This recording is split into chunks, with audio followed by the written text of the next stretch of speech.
Crime alert, time आज का, crime आज का।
किशोर, किशोर बाबू, बाबूजी,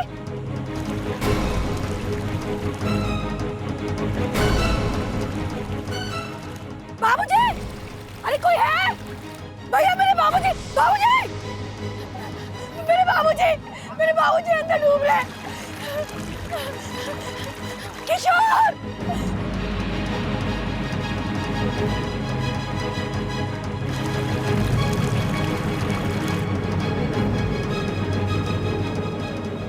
बाबूजी, बाबूजी, किशोर, बाबूजी, बाबूजी, क्या हुआ?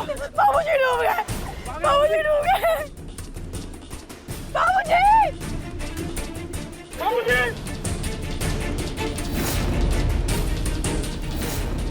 बाबूजी, बाबूजी, बाबूजी, सुनिए मिले क्या? नहीं।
क्या ये सब?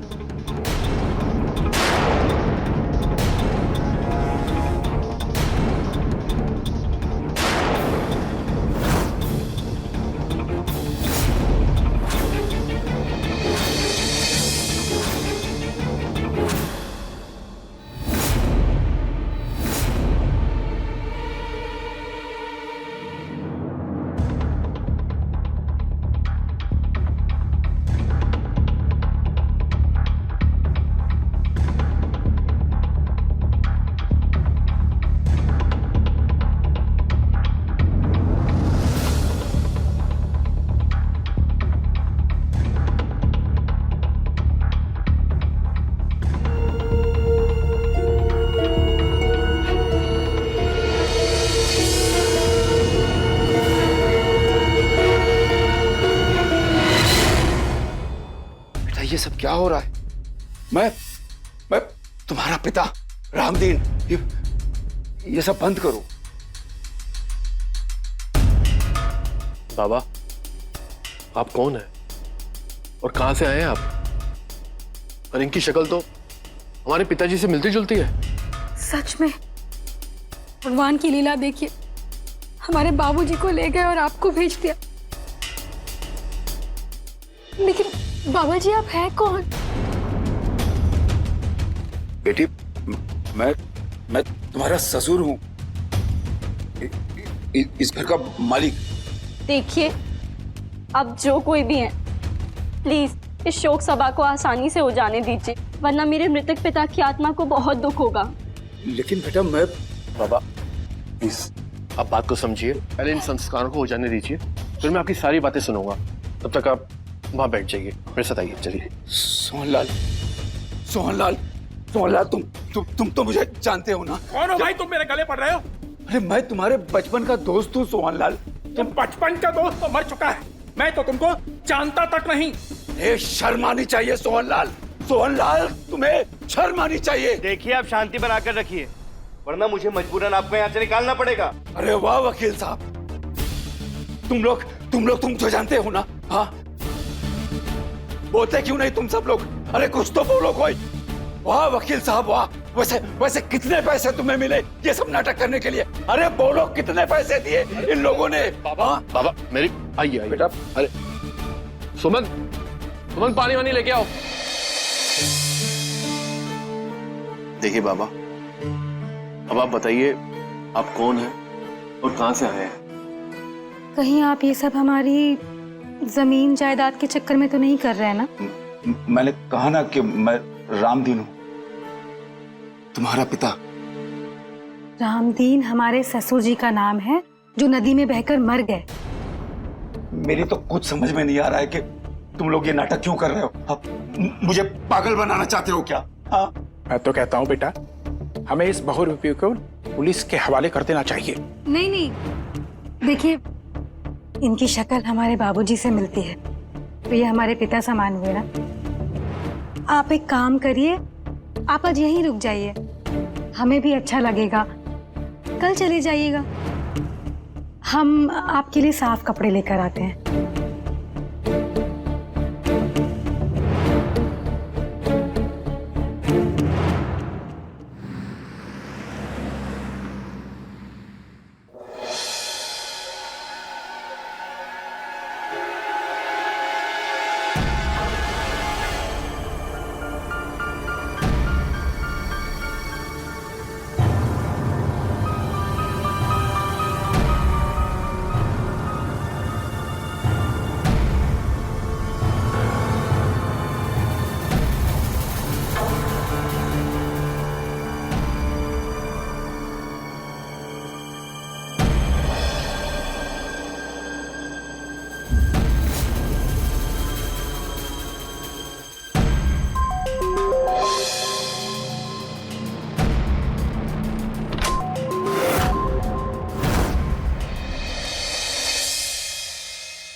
किशोर, क्या हुआ सुमन? ये देखिए क्या हुआ। मैंने आपको पहले ही कहा था ना, पर आपको तो मेरी बात सुननी नहीं है ना। अब देखिए, क्या क्या लेके गए।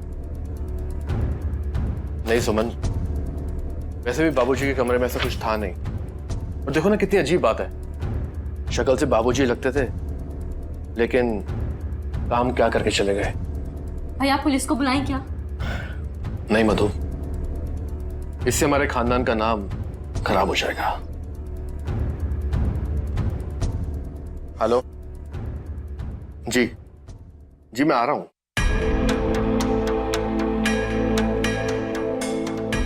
सुमन मैं 1 घंटे में आ रहा हूं।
मेरी आईडी और मेरे पेपर्स कहाँ छिपा दिए हैं तुमने?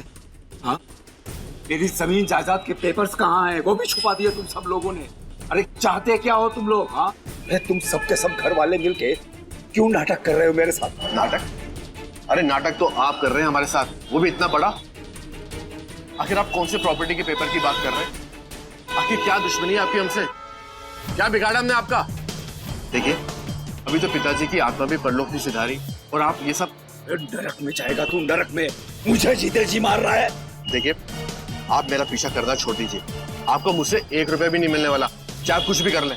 मैं भी देखता हूँ मैं मुझे कैसे मेरी पहचान से अलग करते हो। छोड़िए मुझे। अगर मैं आपको उस दिन पुलिस के हवाले कर देता ना, तो आज ये नौबत ना आती। देखिए, एक तो मैं आपकी उम्र का लिहाज कर रहा हूँ और ऊपर से आपकी शक्ल हमारे पिताजी से मिलती है, इसलिए प्लीज मुझे माफ कीजिए और जहां से आया ना वहीं लौट जाइए।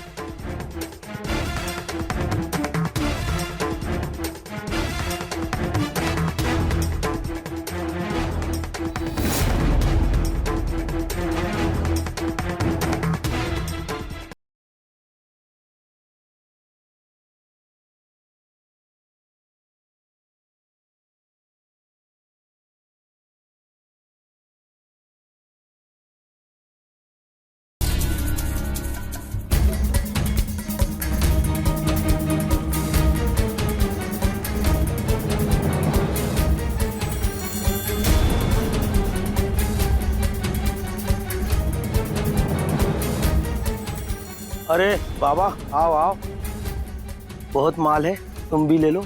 सुना है मरने वाला बहुत ही कंजूस था।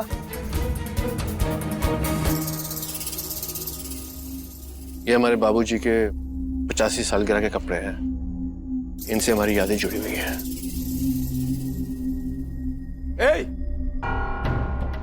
बंद करो ये सब। कितने दुष्ट हो तुम सब के सब। अपने जिंदा बाप को मारकर उसी के सामने उसके कपड़े और सामान बांटकर कौन सा पुण्य कर रहे हो तुम लोग? सबके सब नरक में जाओगे, सबके सब नरक में जाओगे। देखिए बाबा, आप अपना काम कीजिए और हमें अपना काम करने दीजिए। ये लो।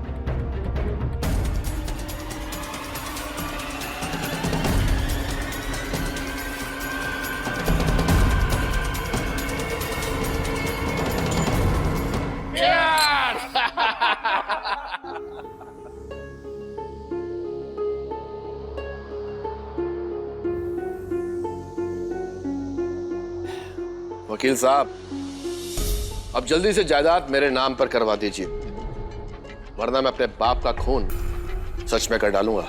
भैया? हाँ हाँ, तुम्हारे नाम पर भी। अरे किशोर जी, थोड़ा तो इंतजार कीजिए। सरकारी काम काज में कम से कम 1 महीना तो जाता ही है। पर अभी दिन ही कितने हुए हैं? वकील साहब, जो करना है जल्दी कीजिए। ये बुढ़ा ना मेरे सर पे भूत बन के खड़ा है, और वैसे भी अब मुझसे और इंतजार नहीं होता। अरे भाई, तुम लोग अपने चक्कर में हमारा हिस्सा मत भूल जाना। हाँ आइए इंस्पेक्टर साहब, यही है वो लोग। ये वही लोग हैं जिन्होंने मुझे जीते जी मार दिया है। इंस्पेक्टर साहब, ये आदमी 1 नंबर का झूठा और बहरूपिया है। अपने आप को हमारा बाप कहता है। हाँ, और जबकि वो इनके पिताजी तो मर चुके हैं। देखिए, मेरे पास उसका सबूत भी है, ये देखिए।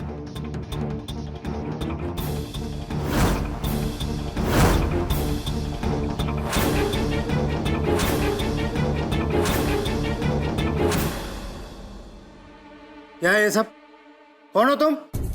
इंस्पेक्टर साहब, मैं इस घर का मालिक हूँ। मेरे पेपर्स, मेरे आईडीज इन लोगों ने पता नहीं कहाँ छिपा दिए हैं। मेरी मदद कीजिए इंस्पेक्टर साहब। पहले सबूत लाइए, फिर मैं आपकी कुछ कर सकता हूँ मदद। और सुनो, अगली बार इन लोगों को परेशान किया ना तो सीधे अंदर डाल दूंगा तुमको। थैंक यू इंस्पेक्टर साहब, थैंक यू सो मच।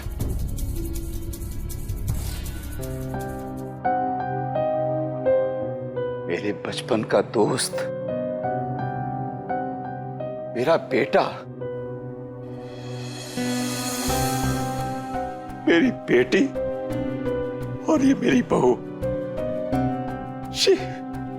शर्म आती है तुम लोगों को अपना कहते हुए। अरे इससे तो बेहतर है कि मैं मर जाऊं। अरे देख क्या रहे हो, इसे धक्के मार के बाहर निकालो। छोड़ो मुझे, छोड़ो मुझे, मेरे घर से निकाल के ठीक नहीं कर रहे हो बेटा।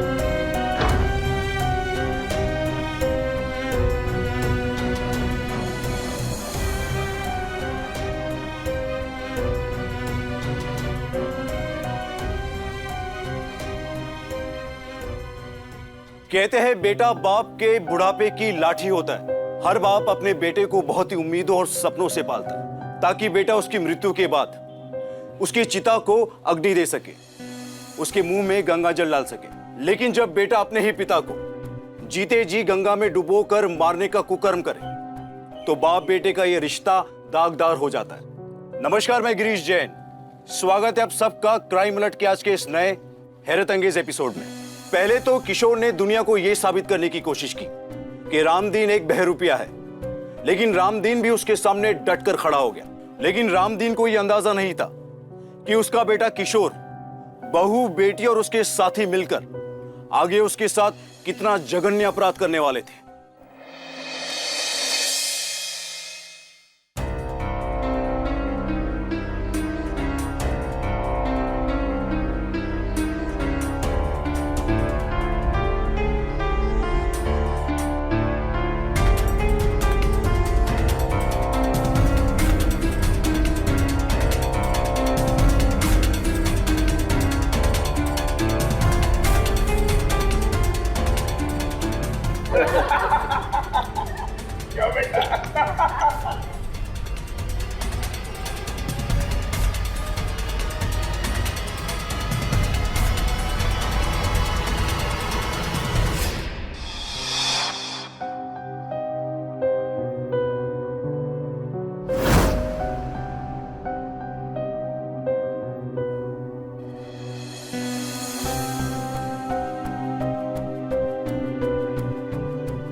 बाबूजी,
देखिए इंजीनियर साहब, हम चाहते हैं कि आप हमारे बंगले का पूरा नक्शा बदल दें और पैसे की चिंता बिल्कुल ना करें।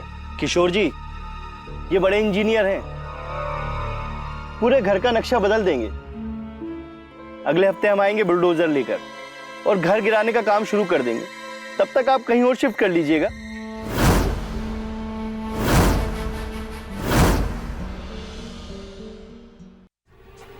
अगले हफ्ते हम आएंगे बुलडोजर लेकर और घर गिराने का काम शुरू कर देंगे। तब तक आप कहीं और शिफ्ट कर लीजिएगा। राइट। क्या कहा? हाँ? क्या कहा? ये कौन है? मेरे घर पर बुलडोजर चलाओगे? अरे कौन है ये? हाँ? कोई नहीं, ये एक पागल आदमी है जो अपने आप को इस बंगले का मालिक समझता है। तुम चिंता मत करो, तुम दोनों काम चालू रखो, मैं हूं ना। मेरे जीते जी इस घर की एक ईंट नहीं तोड़ने दूंगा, एक ईंट नहीं। जीते जी? मरा हुआ आदमी जिंदा हो सकता है क्या? ठीक है, देख लेना। जब तक मुझे इंसाफ नहीं मिलेगा मैं भूख हड़ताल पर बैठूंगा। तुम में से किसी को भी नहीं छोड़ूंगा, देख लेना, किसी को नहीं छोड़ूंगा।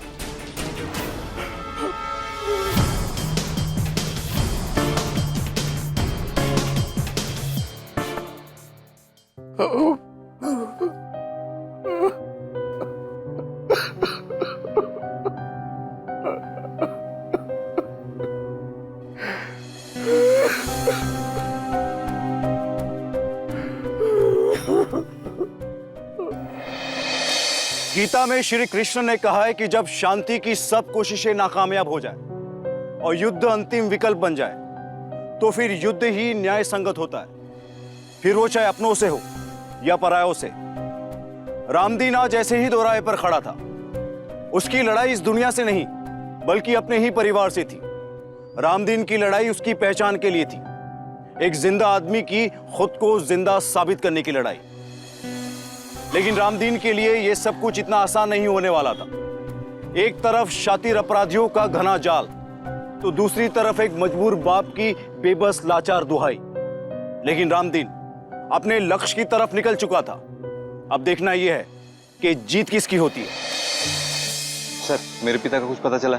आज 15 दिन हो गए पुलिस स्टेशन के चक्कर लगाते लगाते।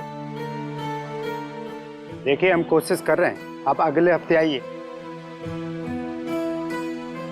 इंस्पेक्टर साहब, मैं आपके आगे हाथ जोड़ता हूं, मेरी मदद कीजिए। मेरे बच्चों ने मुझे मृत घोषित कर दिया है। जमीन जायदाद की खातिर मुझे मारने की कोशिश की गई है। आप यहाँ भी आ गए? अरे मैं जिंदा हूँ इंस्पेक्टर साहब। सर, बोलने से मरा हुआ आदमी जिंदा नहीं हो जाएगा। आप जाइए यहाँ से, मुझे और भी काम है। मेरा वक्त जाए मत कीजिए। मैं कैसे विश्वास दिलाऊं आपको इंस्पेक्टर साहब? अरे मैं रामदीन हूँ, रामदीन व्यास। मैं जिंदा हूँ, मैं जिंदा हूँ इंस्पेक्टर साहब, मैं जिंदा हूँ, मैं जिंदा हूँ इंस्पेक्टर साहब, मैं जिंदा हूँ।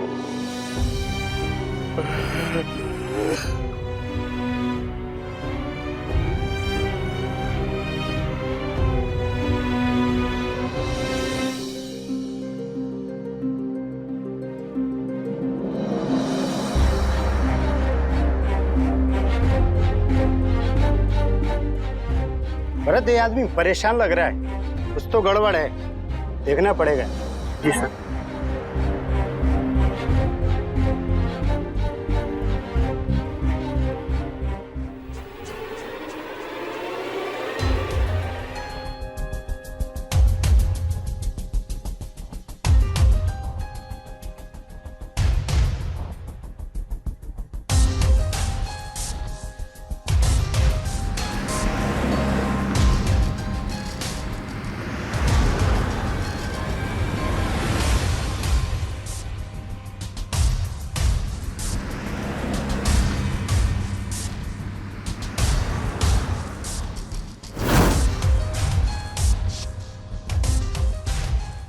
बाबा, आप कौन और कहां से आए हैं आप?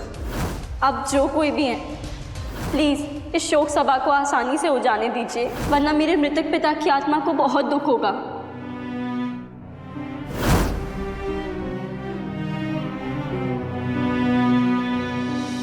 इसे धक्के मार के बाहर निकालो।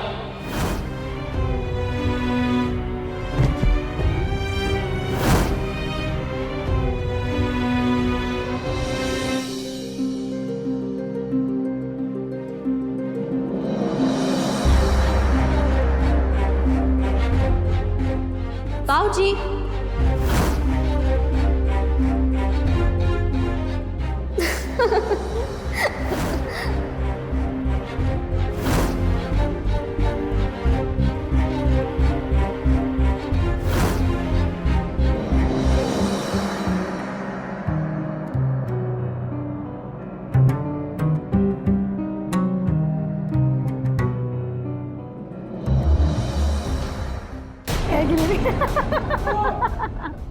भैया, भैया, भैया, भैया ये देखिए। भाभी क्या? अरे ये वीडियो तुम्हारे पास कैसे आया? पता नहीं, कुछ वायरल वीडियोस में से मिला। कहा था ना, कहा था कि नहीं कहा था आपको? पर आपको तो मेरी एक बात माननी नहीं है, सब कुछ अपनी मर्जी से करना है। अगर ये वीडियो वायरल हो गया ना तो लेने कितने देने पड़ जाएंगे। चुप रहो तुम, बहुत बोलती हो तुम। ये सब तुम्हारी वजह से हुआ है। बाबूजी,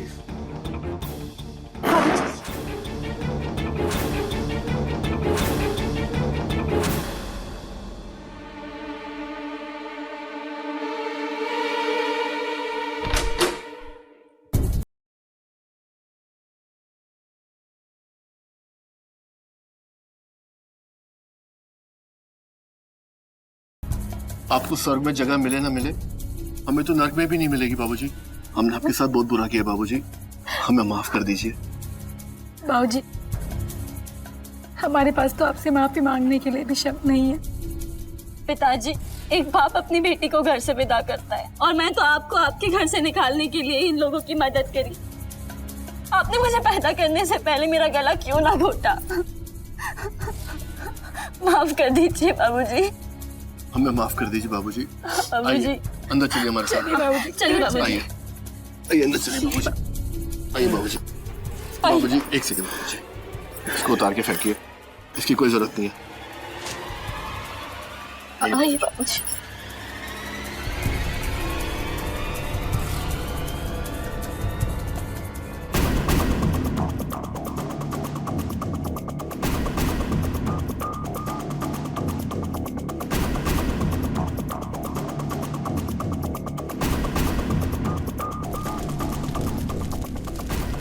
ये रसीद रखो और जब अस्थियां लेने आओगे तो लेके आना, ठीक है? जाओ जाओ। मेरे पास 17 जून का एक बुड्ढे को चलाने के लिए कितना पैसे ले? बोल नहीं तो इसी चिता में जला दूंगा तेरे को मैं।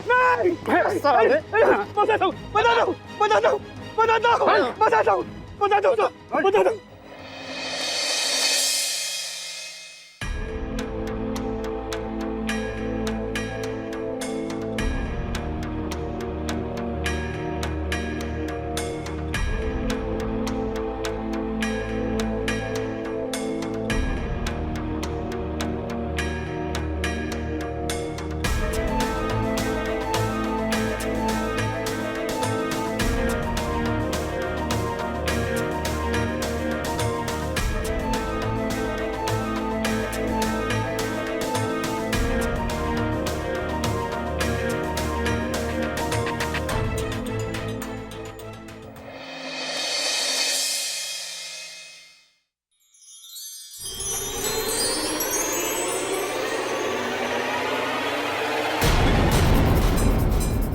अब तुम कहीं नहीं जाओगे, इस घर में बंद रहकर सारे काम करोगे और जरा सी भी चालाकी करने की कोशिश की ना तो मौत के घाट उतार दिए जाओगे, समझ गए तुम?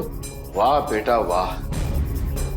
मैंने अपनी जिंदगी में तुम जैसी गिरी हुई औलाद आज तक नहीं देखी। मुझे घर में बहाने से लाकर इस तरह कैद करके तुम ठीक नहीं कर रहे हो। ये कुछ कपड़े हैं, आज धुल जाने चाहिए। इसके बाद झाड़ू, पोछा और जब सारा काम हो जाए तो किचन में आ जाइएगा खाना बनाने। और पिताजी, मेरे कुछ दोस्त आ रहे हैं, उनके लिए अपने प्यारे प्यारे हाथों से थोड़ा सा खाना बना दीजिएगा, कुछ अच्छा बनाइएगा, ठीक है?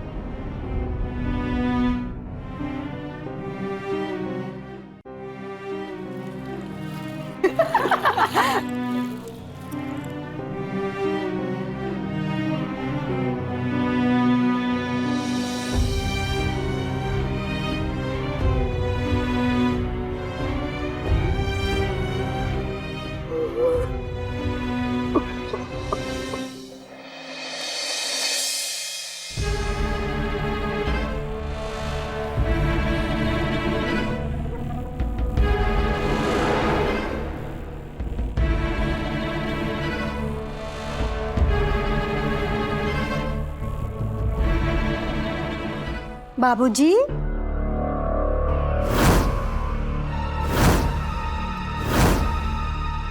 आप सोशल मीडिया पर भी हैं। Very smart. नई पोस्ट डाल रहे? मैं बताती हूँ क्या लिखना है।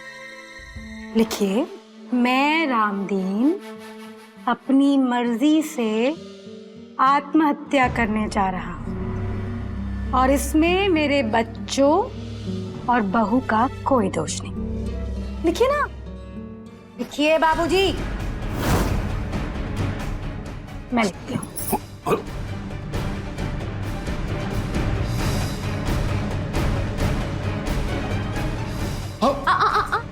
कहाँ बाबूजी? अरे भैया, उससे नहीं, इससे मारिए। इससे पूरी तरह आत्महत्या लगेगी।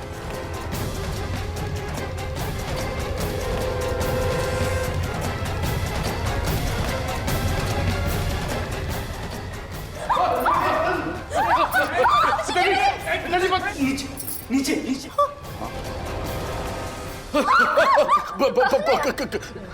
गोली मत मारना पिताजी।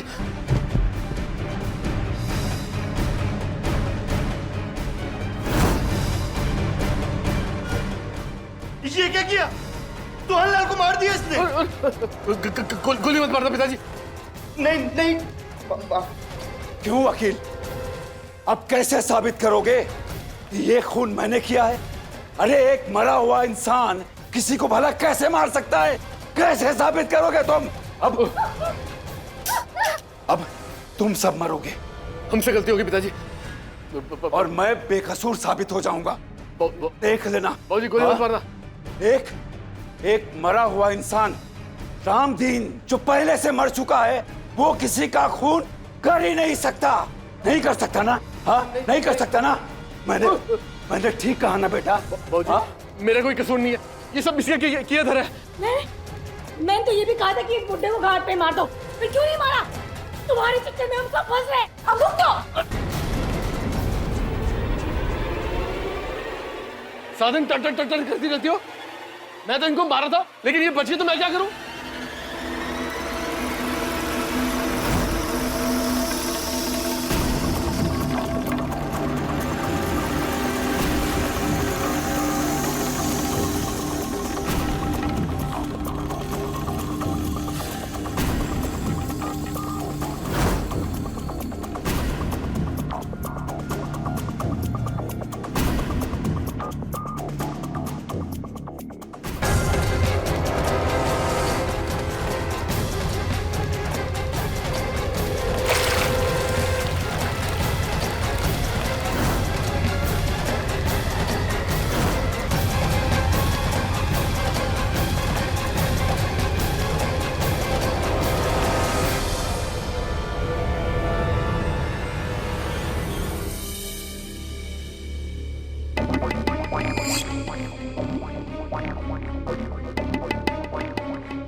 दो घंटे हो गए, बुड्ढा मिला नहीं अभी तक। मैं पहले कह रही थी ना, जाके ढूंढिए उनको। अरे बहुत ढूंढा, लेकिन लगता है बुड्ढा भरकर पानी में बह गया। अगर वो वापस आ गए तो?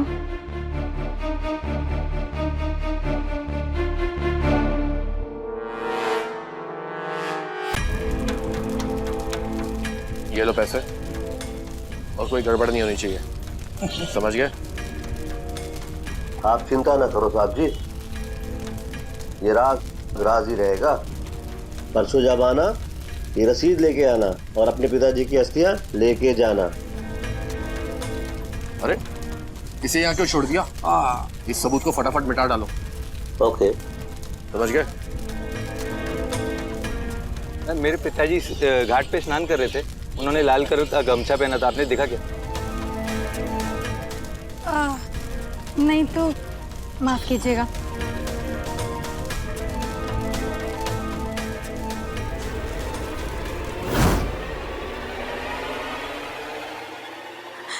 आगे की कहानी मैं बताता हूं।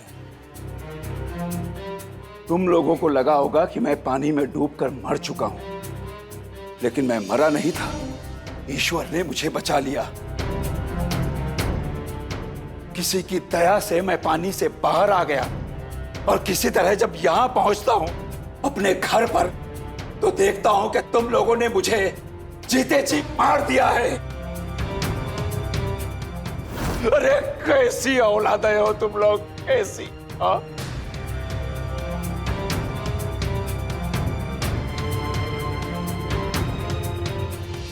रोहनलाल, उठो मेरे दोस्त, आओ।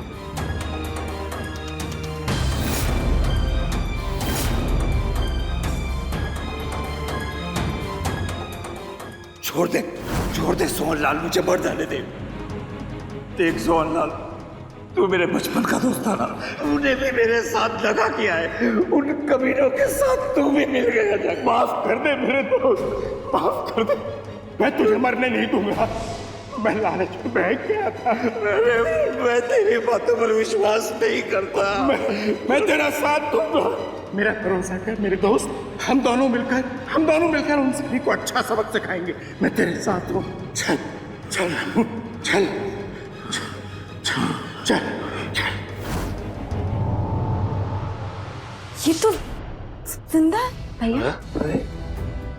सोहनलाल जिंदा है? सोहनलाल जी, बंदूक नकली थी। मुझे माफ कर दो मेरे दोस्त।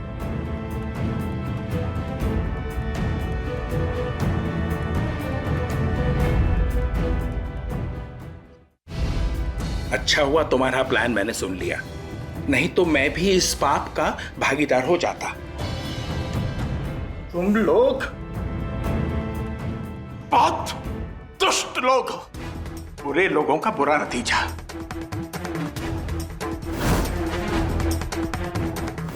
मैं कह रही हूँ आपको, ये सोहनलाल को भी रास्ते से हटा दीजिए। वो सांप है, एक दिन रामदीन से मिल जाएगा और हमारा सारा हिस्सा भी ले जाएगा। हाँ भैया, मुझे लगता है भाभी सही कह रही हैं। ठीक है, पिताजी के साथ साथ सोहनलाल को भी रास्ते से हटा देते हैं।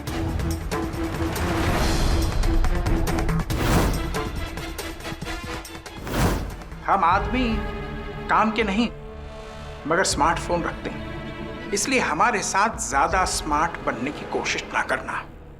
सारा सबूत लाइव हो गया है इंटरनेट पर, देखो। मैंने तो ये भी कहा था कि इस बुड्ढे को घाट पे मार दो, फिर क्यों नहीं मारा? तुम्हारे चक्कर में हम सब फंस रहे। मैं तो इनको मारा था, लेकिन ये बच गए तो मैं क्या करूं?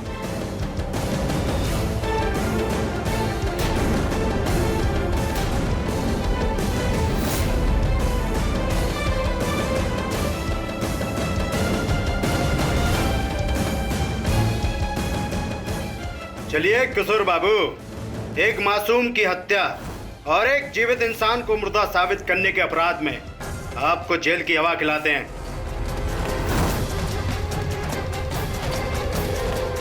इंस्पेक्टर साहब, दोनों अपराध कैसे साबित करोगे आप? क्यों वकील बाबू, बताइए जरा इनको। हमारे पास इनका डेथ सर्टिफिकेट है। सुन लिया इंस्पेक्टर साहब? ठीक है, आपके पास प्रमाण पत्र है और आपके पास क्या है रामदीन जी?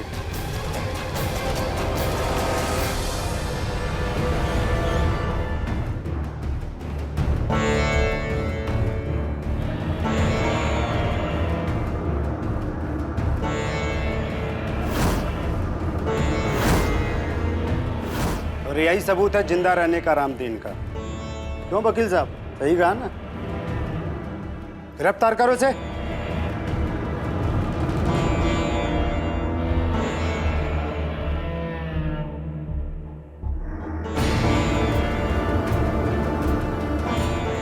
रुकिए,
दोस्तों, दुनिया में किसी भी आदमी की पहचान होती है उसका नाम।